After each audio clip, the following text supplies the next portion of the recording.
Dear student, কেমন আছেন আপনারা? আশা করি সবাই ভালো আছেন। আমরা হয়তোবা ইতিমধ্যে অনেকেই বুঝতে পেরেছি যে ইউরোপে যাওয়ার পথ দিন দিন কঠিন হয়ে যাচ্ছে বাংলাদেশি স্টুডেন্টদের জন্য। বিশেষ করে আমরা লেটস নো ইন্টারন্যাশনাল যারা অস্ট্রিয়া বেশি কাজ করি তারা নিশ্চয়ই অনেকে অবগত আছেন এখন থেকে আর অস্ট্রিয়াতে স্পাউস নিয়ে একসাথে যাওয়া যাবে না। এটা নিশ্চয়ই আমাদের জন্য একটা দুঃসংবাদ। শুধু অস্ট্রিয়া নয়, পৃথিবীর অন্যান্য সব দেশেই বিশেষত ইউরোপে স্পাউস নিয়ে যাওয়াটা দিন দিন কঠিন হয়ে যাচ্ছে। শুধু স্পাউস না, এবং অন্যান্য সকল প্রসিডিওর আমাদের জন্য দিন দিন কঠিন হয়ে যাচ্ছে।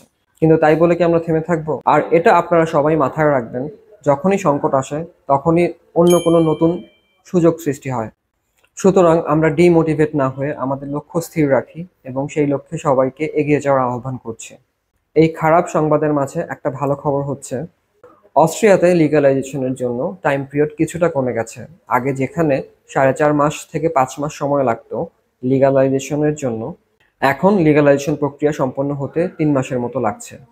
তার মানে দাঁড়াচ্ছে হয়তোবা আমাদের আগের মতো দীর্ঘ সময় অপেক্ষা করতে হবে না অস্ট্রিয়ান ভিসার জন্য।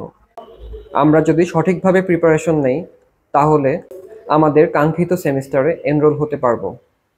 সেজন্য দরকার আমাদের প্রপার প্ল্যানিং।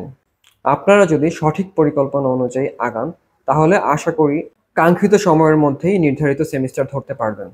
এজন্য আপনার ডেফার করার প্রয়োজন হবে না, যদিও এখন অনেক ইউনিভার্সিটি ডেফার করা বন্ধ করে দিয়েছে।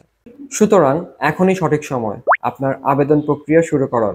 আপনাদের যাদের ইতিমধ্যে লিগ্যালাইজেশন সম্পন্ন হয়েছে তারা চাইলে খুব সহজেই এখন ফেব্রুয়ারি ইনটেক ধরতে পারবেন। সুতরাং আর দেরি না করে আজই চলে আসুন লেটস নো ইন্টারন্যাশনালে।